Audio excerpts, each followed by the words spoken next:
मे महिन्यात कोरडी पडणाऱ्या कृष्णा नदीची सांगलीतील आयर्विन पुलाजवळील पाणी पातळी 15 फुटांवर पोहोचली. गेल्या आठवड्यापासून पडत असलेल्या पावसामुळे ही पाणी पातळी वाढली आहे. दरम्यान वारणा नदीच्या पाणी पात्रात देखील वाढ झाली आहे. मे महिन्यात दरवर्षी कोयना आणि वारणा धरणातून पाणी सोडण्याची मागणी पाटबंधारे विभागाकडून केली जाते. दरवर्षी धरणातून मेच्या मध्याला पाणी सोडलं जातं, त्यामुळे सांगलीकरांचं पाणी संकट टळत असे. पण यावर्षी मे महिन्यातच नदीचं पाणी पातळीत झपाट्याने वाढ झाल्याचं चित्र आहे. मार्च-एप्रिल महिन्यात अवकाळी पावसाने जोरदार हजेरी लावली होती, तर आता मे महिन्यात अरबी समुद्रात कमी दाबाचा पट्टा निर्माण झाल्याने गेल्या आठवड्यापासून सांगली, सातारा, कोल्हापूर, पुणे शहरासह अनेक ठिकाणी जोरदार पाऊस पडतोय. सांगलीत असलेल्या कृष्णा नदीचा उगम महाबळेश्वर येथे झालाय. सातारा जिल्ह्यात गेल्या 8 दिवसांपासून जोरदार पाऊस सुरू आहे, त्यामुळे कृष्णा नदीच्या पाणी पातळीत झपाट्याने वाढ होत चालली आहे. सांगली जिल्ह्यात देखील जोरदार पाऊस असल्याने शेतीला पाणी लागणाऱ्या मोटारी देखील बंद आहेत. नदीच्या पाणी पातळीत जोरदार वाढ होऊ लागली आहे. सांगली येथील आयर्विन पुलाच्या पाण्याची पातळी सध्या 15 फुटांवर पोहोचली, तर वारणा नदीच्या पाणी पातळीत देखील वाढ झाली आहे. शक्तीपीठ महामार्गाबाबत सांगली जिल्ह्यातील कौलापूर येथे भूसंपादनबाबत चर्चा करण्यासाठी आलेल्या अधिकाऱ्यांना बाधित शेतकऱ्यांनी जोरदार घोषणाबाजी करत हाकलून लावलंय. नागपूर गोवा शक्तीपीठ महामार्गासाठी सांगली जिल्ह्यात संयुक्त मोजणी करण्यात येणार आहे. त्यासाठी रेखांकन करण्याचं काम सुरू होईल. या कामामध्ये बाधित शेतकऱ्यांचा अडथळा निर्माण होऊ नये म्हणून शेतकऱ्यांबरोबर चर्चा केली जाणार आहे.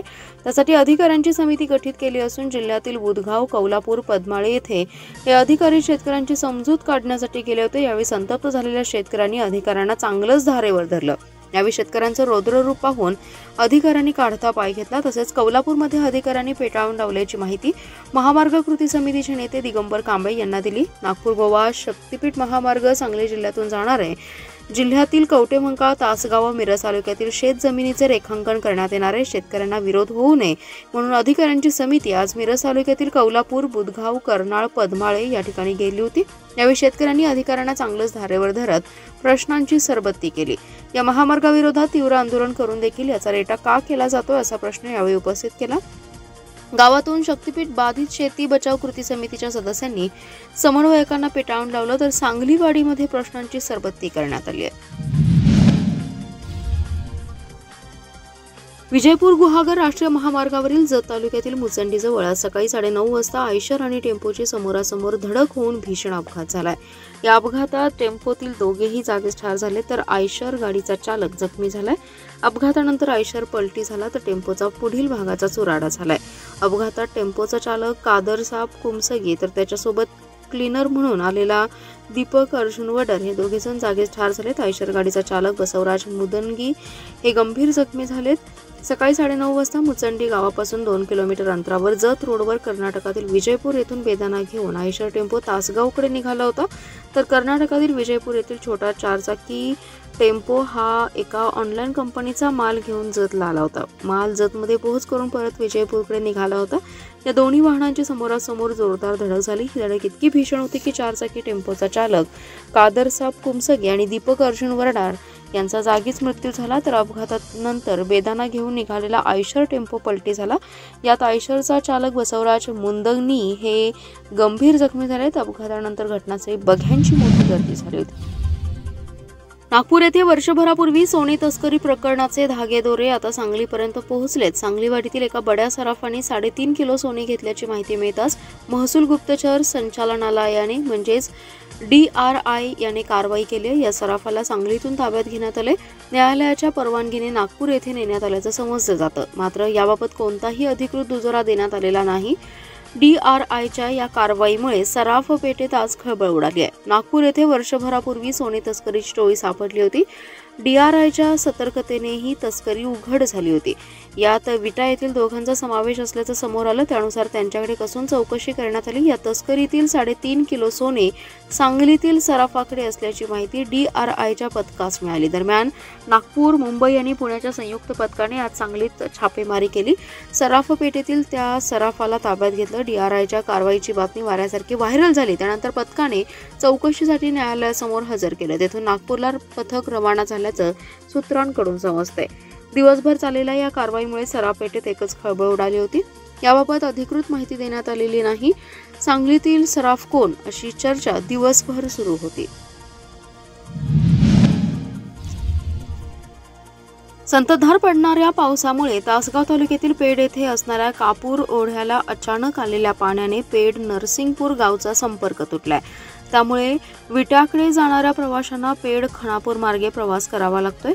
नरसिंगपूरकडे जाणाऱ्या प्रवाशांना वेगळ्या मार्गाचा अवलंब करावा लागतोय. तर पेड धोडेवाडी हा सुद्धा सायंकाळी बंद होता. प्रवासी दुसऱ्या मार्गाचा अवलंब करून प्रवास करत होते. शेतीच्या कामासाठी पलीकडे गेलेले शेतकरी अडकून पडले. सतत सुरू असणाऱ्या अवकाळी पावसाने डोंगर भागात पाझर सुरू झाले. त्यामुळे कापूर ओढ्याला पाणी आले. त्यामुळे मे महिन्यात पाऊस पडून वाहतूक ठप्प होण्याची ही पहिलीच वेळ आहे. सकाळपासून सुरू असलेल्या पावसाने ओढे नाले तुडुंब भरून वाहत आहे. त्यामुळे याचा परिणाम वाहतुकीवर झालाय. गावातील ज्येष्ठ लोक या आलेल्या पुराचं आश्चर्य व्यक्त करतात. पेड गावाला गावच्या 3 बाजूनी डोंगर आहे. त्यामुळे गावालगत असणाऱ्या सर्व पुलांची उंची कमी आहे. त्यामुळेच मे मध्ये गावचा संपर्क तुटतोय.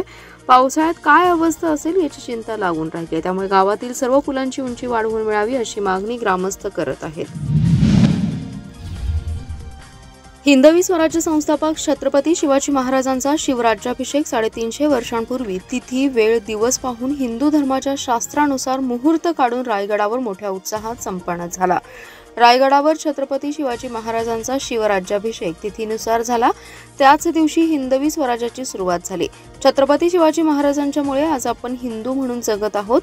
तिथीनुसार सोमवार दिनांक 9 जून 2025 रोजी शिवराज्याभिषेक दिन येतो. सर्व हिंदू धर्मीय दिवाळी, दसरा, गुढीपाडवा, नवरात्र उत्सव तसेच अनेक हिंदू सण आपल्या घरातील लग्न, कार्य, भूमिपूजन, वास्तुपूजन हे तिथीनुसारच करतात. तसेच मृत्यूनंतरचे हिंदू धर्मामध्ये विधी कार्य देखील तिथीनुसारच करतात. म्हणून राज्यातल्या हिंदुत्ववाद्यांनी आणि शिवभक्तांनी 9 जून 2025 रोजीचा शिवराज्याभिषेक दिन मोठ्या थाटामाटात पारंपरिक पद्धतीने साजरा करावा असं आवाहन हिंदू एकता आंदोलनाचे प्रदेशाध्यक्ष माजी आमदार नितीन शिंदे यांनी केले. श्री शिवप्रतिष्ठान हिंदुस्थानचे संस्थापक गुरुवर्य श्री संभाजीराव भिडे गुरुजी यांनी जे तिथीप्रमाणे शिवराज्याभिषेक दिन साजरा करण्याचं आवाहन केले त्याला हिंदू एकता आंदोलन महाराष्ट्र राज्याचा पाठिंबा राहील असं हिंदू एकता आंदोलनाचे प्रदेशाध्यक्ष माजी आमदार नितीन शिंदे यांनी सांगितलं. कोरोनासारखा कठीण काळातून आपण गेलो पण त्यापासून आपण काही शिकलो नाही की संकल्प केला नाही. ऑक्सिजन अभावी अनेकांना आपले नातेवाईक गमवावे लागलेत.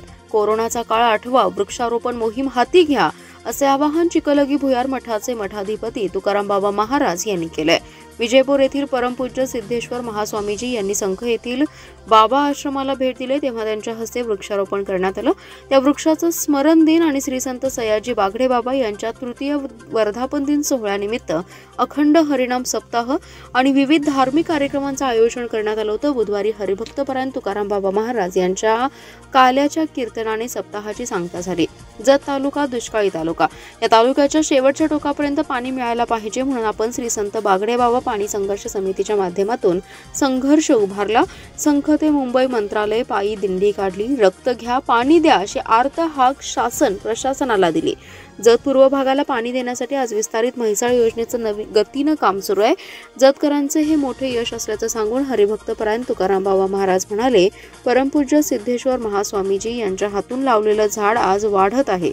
आजच्या काळात झाडांचं महत्त्व कळलं असलं तरी त्याचं अनुकरण होत नाही. शासन प्रशासन सामाजिक संघटनेने पुढाकार घ्यावा असं आवाहन केलंय.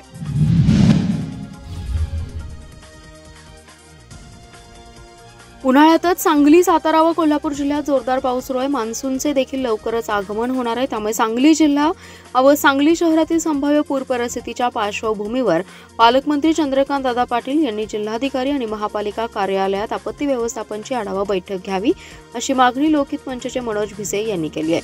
ते म्हणाले, जिल्ह्यात दरवर्षी 15 जून नंतर मान्सून सक्रिय होतो. सध्या मे महिना असला तरी देखील गेल्या 4 दिवसांपासून सातारा, कोल्हापूर आणि सांगली जिल्ह्यात जोरदार पाऊस सुरू आहे. सातारा जिल्ह्यात पाऊस असल्याने नदी आणि धरणाच्या पाणी साठ्यात वाढ होऊ लागले. साधारण जुलै ऑगस्ट मध्ये अशी परिस्थिती निर्माण होते, परंतु यंदा मे महिन्यातच वळीव पावसाने दमदार हजेरी लावल्याने नद्यांच्या पाणी पातळीत लक्षणीय वाढ झाली आहे. याचा परिणाम म्हणून सांगलीच्या कृष्णा नदीच्या पाण्याची पातळी देखील वाढली आहे. मान्सून देखील काही दिवसात सक्रिय होणार असल्याचे हवामान विभागाच्या वतीने सांगण्यात येते. त्यामुळे भविष्यात सांगली शहर आणि कृष्णा वारणा काठावरील सांगली जिल्ह्यातील गावांमध्ये पूर परिस्थिती निर्माण होईल अशी शक्यता नाकारता येत नाही. या पार्श्वभूमीवर तातडीने पालकमंत्री चंद्रकांत पाटील यांनी बैठक घेणं आवश्यक आहे. महापालिका प्रशासन आणि जिल्हा प्रशासन यांच्याकडे असलेली आपत्ती यंत्रणा पुढील नियोजन याचा आढावा घ्यावा, जेणेकरून संभाव्य पूर परिस्थितीवर मात करता येईल, असं मत मनोज भिसे यांनी व्यक्त केलं.